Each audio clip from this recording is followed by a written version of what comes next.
इस कॉन्फ्रेंस में जो स्टाफ ऑफिसर्स, कोर कमांडर्स और जो फार्मेशन कमांडर्स, जो मेजर जनरल रैंक के जो अफसरान हैं, तकरीबन सभी वो शरीक हुए हैं। तो ये फ़ौज की आवाज़ होती है। फ़ौज के ये तमाम ये जो बड़े अफसरान, इन्होंने बैठकर अपनी अस्करी क़ियादत पर एतमाद का इजहार किया है और ख़ास तौर पर आइन और कानून की सरबुलंदी के लिए इस वक्त इदारे का जो स्टैंस है उस पर एतमाद का इजहार किया है। लेकिन जहां इस कॉन्फ्रेंस में जो अंदरूनी और बैरूनी ख़तरात पर बात हुई है, वहीं जो बहुत बड़ा कंसर्न शो किया गया है, इस वक्त पाक फ़ौज के ख़िलाफ़ एक प्रोपेगेंडा मुहिम शुरू है सोशल मीडिया के ऊपर।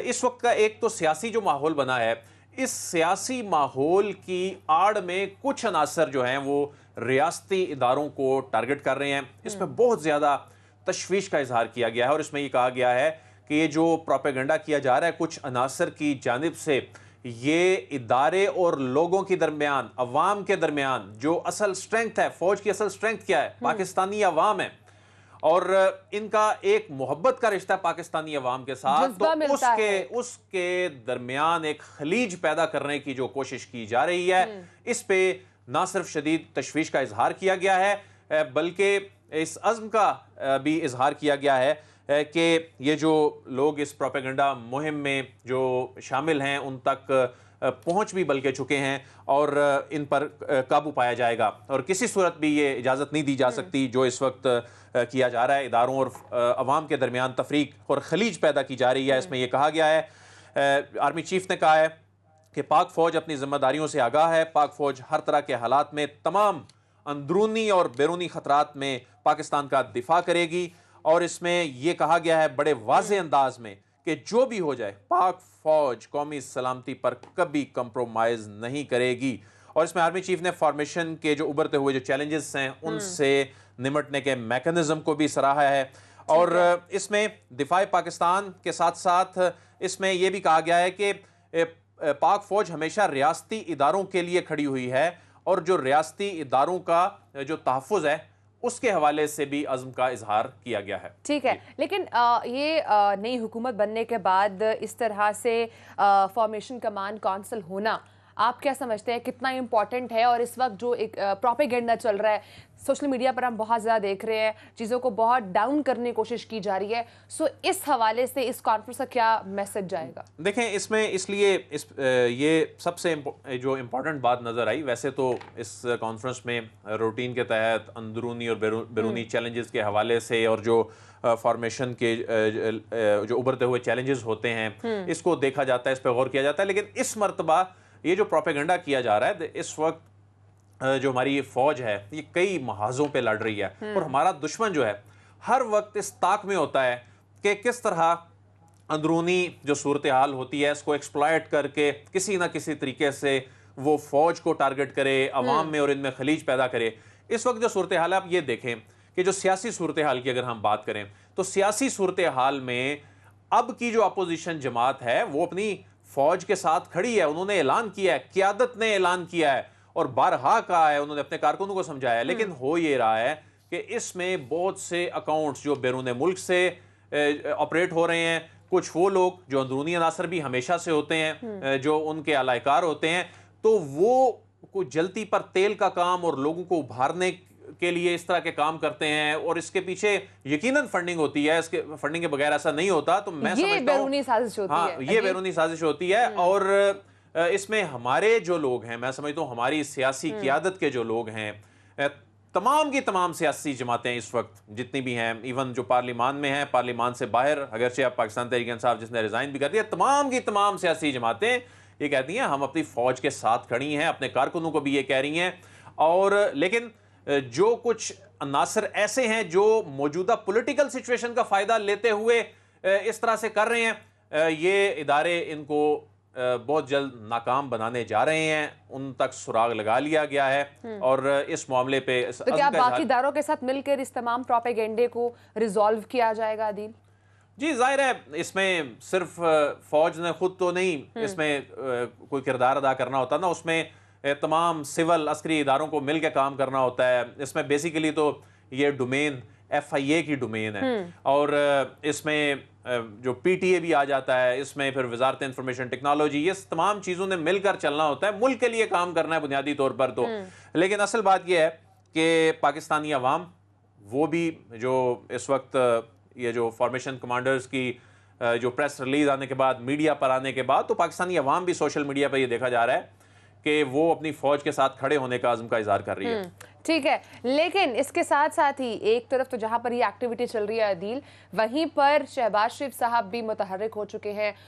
हलफ बर्दारी की तकरीब भी हुई और उन्होंने काम भी शुरू कर दिए। इस हवाले से उन्होंने मुआशी चैलेंजेस से निपटने के लिए नेशनल इकनॉमिक काउंसिल तश्कील दी है और भी छोटे छोटे इस वक्त काम शहबाज शरीफ साहब ने शुरू कर दिए हैं। So what's your take on this?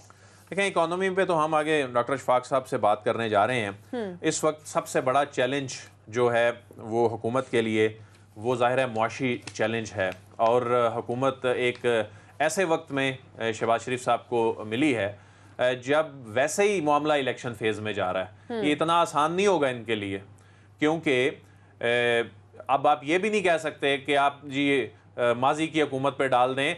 अगर आपने अभी बहुत सारी अनाउंसमेंट की हैं, वो अनाउंसमेंट ज़ाहिर है इनका अपना वजीर खजाना तो अभी आए नहीं थे, तो इन्होंने जो अनाउंसमेंट्स की हैं तो वो बुनियादी तौर पर गुज़िश्ता हुकूमत के किए हुए बहुत से काम हैं। टैक्स कलेक्शन है, अभी जो टैक्स कलेक्शन रिकॉर्ड जब तहरीक इंसाफ की हुकूमत खत्म हुई उस वक्त तक रिकॉर्ड टैक्स कलेक्शन, माजी का रिकॉर्ड टूटा है और हदफ से आगे टैक्स कलेक्शन हुई है। तो उस इन सारी चीज़ों में जो क्रेडिट आगे जाकर मिलना है और जो अवाम को रिलीफ मिलना है, तो वो इस हुकूमत ने बुनियादी तौर पे लेना है। तो इमरान खान साहब बार बार ये कहते होते थे कि ये जो 3-3.5 साल गुजरे हैं ये टफ टाइम था, last year would be like easy year और उसमें चीज़ें बहुत सारी बेहतर भी होंगी। तो आपको लगता है कि वो चीज़ें जो वज़ीर आज़म इमरान खान साहब, साबिक वज़ीर आज़म इमरान खान साहब ने जो पूरा एक हार्ड टाइम गुजारा ताकि वो एंड पर आवाम को रिलीफ दे सके, जो बार बार उसकी यकीन दहानी भी करवाते थे, तो उसको कहीं ना कहीं क्रेडिट शहबाज शरीफ साहब लेके जा सकते हैं? डेफिनेटली लेंगे जी, इसमें तो कोई शक नहीं है। क्योंकि अगर ये टेन्योर पूरा भी हो और अगस्त 2023 तक ये टेन्योर बनता है, उसमें आप अगले चंद महीनों में 11-12 महीनों में या 13 महीनों में आप क्या कर लेंगे? इसमें तो हुकूमत कितनी भी एक्सपीरियंस लोग हुकूमत बनाए, उसमें सिचुएशन को समझने में ही वैसे साल डेढ़ लग जाता है। लेकिन ये इम्तिहान भी होगा इनका। इमरान खान के लिए ज़ाहिर है उन्होंने जो अपनी हुकूमत में मईशत के मैदान में बड़ा अच्छा काम किया भी, उसके समरात इसमें कोई शक नहीं है मौजूदा हुकूमत में भी सामने आएंगे, देखने को मिलेंगे। उसमें मौजूदा हुकूमत भी इससे ज़ाहिर फ़ायदा उठाएगी। जब आपने रिलीफ देना है तो किस बुनियाद पे देना है? कर्जे लेके देना है या जो टैक्स कलेक्शन आपकी हुई है उसमें से देना है? जिस तरह इमरान खान साहब अपने हुकूमत के आखिरी दिनों में ये कह रहे थे कि जी हमारी टैक्स कलेक्शन चूंकि ज़्यादा हुई है इसलिए हम ये रिलीफ जो है वो पास ऑन कर रहे हैं। पेट्रोल की कीमतों में कमी के सूरत में अगरचे वो बर्डन बहुत ज़्यादा बढ़ गया था। अगला इम्तिहान जो मौजूदा हुकूमत का है वो पेट्रोलियम मसनूआत की कीमतों में वो जो 50 से 60 रुपए का फर्क आ रहा है, और वो जो बिजली की कीमतें 5 रुपए फी यूनिट इमरान खान साहब कम करके गए हैं, उसके हवाले से आज चीनी की प्राइस में भी इजाफा हुआ है। अच्छा, अब जो आज चीनी की प्राइस में इजाफा हुआ है गालिबन 9 रुपए ये यूटिलिटी स्टोर में हुआ है। अब ये कहा जा रहा है जी ये तो जाने वाली हुकूमत करके गई है। तो अभी तो शहबाज शरीफ साहब ने 4 संभाला है, अब जाने वाली हुकूमत तो आखिरी चंद दिनों में कितनी फंक्शनल थी ये सबको पता है। दूसरी बात यह है कि ठीक है, अगर वो जाने वाली करके गई है तो आप सस्ती कर दें, आप वो सुबह नोटिफिकेशन निकाल दें, तो ये जाहिर है। अच्छा, ये बहुत बड़ी मजे की इस वक्त सिचुएशन है कि अगर कोई अच्छा काम होगा तो ये भी होगा कि वो पाकिस्तान तहरीक इंसाफ की हुकूमत करके गई है, लेकिन कोई बुरा काम होगा तो वो कह देंगे कि ये इस हुकूमत के साइड इफेक्ट्स है, इस हुकूमत के आते ही ये चीजें होंगी। ये अब कहेंगे कि देखें जी इमरान खान साहब मईशत का वो हाल कर गए।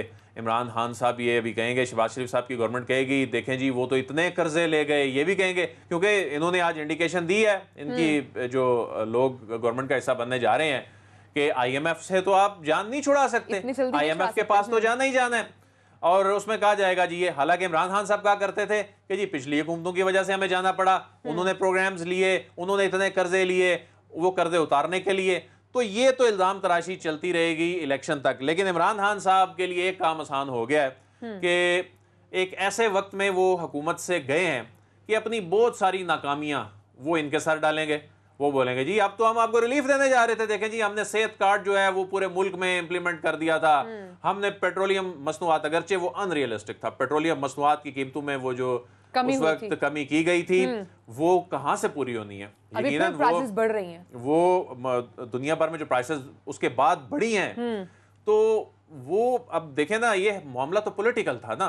उसमें अगर वो ये कह रहे थे कि जी ये टैक्स कलेक्शन की वजह से हुआ है, ठीक है, एक खास हद तक हुआ है, लेकिन इतना बड़ा डेफिसिट वहां से कवर नहीं हो सकता। आपको ये लग रहा है अदील कि उस टाइम पे जो वज़ीर आज़म इमरान खान साहब ने एकदम से पेट्रोल की प्राइस गिराई थी, वो उस वक्त रियलिस्टिक नहीं था, वो जस्ट एक पॉलिटिकल गेन हासिल करने के लिए एक स्टेटमेंट दी गई थी, वो एप्लीकेबल नहीं था? लेकिन अल्टीमेटली तो आवाम को फ़ायदा ही हुआ ना, इसलिए इसको सराहना चाहिए। लेकिन अगर आप वो शॉर्ट सुनवा सकें, आज कोई मिफ्ता साहब ने कोई प्रेस कॉन्फ्रेंस की है जो गुज़िश्ता रोज़ इन्होंने वो मैं टीम से कहती हूँ उस पर भी वर्कआउट करके उसको चला दें। लेकिन अदील, अब चूँकि सिचुएशन इस वक्त बदल चुकी है और चूँकि वज़ीर आज़म शहबाज शरीफ साहब ने चार्ज भी ले लिया है और बहुत सारे इक़दामात भी वो कर रहे हैं, लेकिन इस वक्त जो लोग क्रिटिसाइज़ कर रहे हैं वो क्रिटिसाइज़ कर रहे हैं कि एक दिन पहले वज़ीर आज़म शहबाज शरीफ साहब ने तनख्वाहों में इजाफे का ऐलान किया और बहुत बड़े रिलीफ जो है वो पैकेज का भी ऐलान किया, लेकिन विद इन अ डे उससे यू टर्न भी ले लिया, तो इसमें बहुत ज़्यादा क्रिटिसिज्म हो रहा है। जी, वही मैं प्रेस कॉन्फ्रेंस का ही कह रहा था, गालिबन उसी में ही उन्होंने कोई अनाउंसमेंट की है। इनकी गवर्नमेंट जो भी बनने जा रही है, उनकी जो मुआशी टीम है उन्होंने की है। बताया उन्हें ये गया कि अभी तो इमरान खान साहब जो हैं उन्होंने चंद महीने पहले वो बजट के बाद ये बढ़ाई हैं, तनख्वाहें बढ़ाई हैं, आप बढ़ाने जा रहे हैं, आगे बजट भी आ रहा है, तो ये तो आगे बजट में जाके बढ़ानी थी। अभी ऐसे बहुत सारे यू टर्न सामने आएंगे। उसकी रीजन ये है कि शहबाज शरीफ साहब लेकिन अदील, यहाँ पे एक बहुत अच्छी सिचुएशन ये भी है कि जैसे तनख्वाहों में इजाफा हुआ था तो बहुत सारे लोग ये भी कहते हैं कि ये रिजल्ट है जो पिछली हुकूमत खजाने में पैसे छोड़ के गई है। नहीं, इस टैक्स कलेक्शन तो वो रिकॉर्ड करके गए हैं ना, इसमें तो कोई शक नहीं है। अब इमरान खान साहब के दौर में जो टैक्स कलेक्शन में अब वो ये जो पॉइंट ऑफ सेल ये इसकी इंस्टॉलेशन हुई, track and trace system Pakistan में पहली मर्तबा, वो 200 अरब रुपए का जो शॉर्टफॉल था ये टैक्स में, वो चीज़ें, मसला ये है कि वो चीज़ें कहीं उन्होंने रजिस्टर नहीं करी। उनकी नालायकी थी, ये उनकी नाकामी थी उनकी गवर्नमेंट की। और यही तो वो चीज़ होती है कि शहबाज शरीफ साहब में खूबी क्या है। शहबाज शरीफ साहब जब पंजाब में थे और शहबाज शरीफ तरह से एक्टिव मुतहर्रिक नजर आते थे, चीज़ें बहुत सारी आटो पे चल रही होती हैं, लेकिन ये ऑप्टिक्स होते हैं, ये बड़े मैटर करते हैं। आज क्या हुआ, शहबाज शरीफ साहब आज सुबह सुबह पहुंच गए और ऑफिस पहुंच गए और जनाब ऑफिस टाइमिंग चेंज हो गई। उसके बाद जनाब ये जो छुट्टी है हफ्ते की, इसको ख़त्म करने की खबरें आ गई। तो ये वो चीज़ें होती हैं कि जी नया लीडर आया है, नया लीडर काम कर रहा है और इनका गवर्नेंस के हवाले से मशहूर है शहबाज शरीफ साहब का ना। तो ये गवर्नेंस और इस तरह की चीज़ों में आ रही हैं, चेक एंड बैलेंस है। तो पहले दिन उन्होंने जो अपना मैसेज दिया है, जो जेस्चर दिया है, वो बड़ा पॉजिटिव इस हवाले से दिया। पॉजिटिव उन्होंने जेस्चर दिया, लेकिन चूंकि नए वजीर आजम इस वक्त इलेक्ट हुए हैं तो अमेरिका, चीन, तुर्की और भारत जैसे ममालिक ने भी नई हुकूमत बनने पर शहबाज शरीफ साहब को नए ख्वाहिशात का इजहार दिया और आगे से बहुत पॉजिटिव मियाँ साहब के भी जवाब या ट्वीट्स सामने आई हैं। देखें, चीन की जानिब से आज चीन के जो वजारत खारजा के तर्जुमान हैं उनकी जानिब से सी पैक के हवाले से भी और इस उम्मीद का इजहार किया गया कि इस हुकूमत में ये काम मज़ीद तेज़ होगा। अमेरिका की जानिब से, वाइट हाउस के तर्जुमान की जानिब से नेक तमन्नाओं का इजहार किया गया। उन्होंने कहा पाकिस्तान के इस वक्त जो अंदरूनी मामला है उसमें नहीं हम बात करते, लेकिन पाकिस्तान के साथ मिलकर चलना चाहते हैं और एक खुशहाल जमहूरी पाकिस्तान, इस तरह की जो बात की है। अच्छा, नरेंद्र मोदी जो हैं उनकी जानिब से उनका जो ट्वीट आया है कल, अर्दवान साहब की जो कॉल आई, तो उसकी रीज़न ये है कि पाकिस्तान में इस वक्त जो अनसर्टेनिटी थी, पॉलिटिकल अनसर्टेनिटी थी, फरवरी से लेकर अब तक थी, तो खित्ते में पाकिस्तान का बहुत अहम रोल है। और इसमें जो पाकिस्तान के दोस्त ममालिक हैं, पाकिस्तान के हमसाया ममालिक हैं, उन्हें भी इस सारी सूरत हाल पर बड़ी तशवीश थी। और क्योंकि यहाँ अगर अनसर्टेनिटी रहती है, इससे अफ़गानिस्तान मुतासर होता है, यहाँ अनसर्टेनिटी रहती है, इससे सी पैक मुतासर होता है, यहाँ अनसर्टेनिटी रहती है, तो इससे दीगर जो मामलात हैं, तो इसमें शहबाज शरीफ साहब ने भी मसला कश्मीर के हवाले से और भारत के हवाले से अपनी पहली जो स्पीच है उसमें जिन ख्यालात का इजहार किया, तो दूसरी जानिब से जो भारत ने, नरेंद्र मोदी ने उनके लिए नेक तमन्नाओं का, नेक ख्वाहिशात का इजहार किया। ठीक है, और इसी हवाले से ही कश्मीर के हवाले से भी शहबाज शरीफ साहब ने उसमें डिस्कस किया अपनी इस ट्वीट में कि उस एस्पेक्ट से भी हम चाहते हैं कि हम उस पर मिल के काम करें, उसका मिल के कोई ना कोई सिल है वो निकाला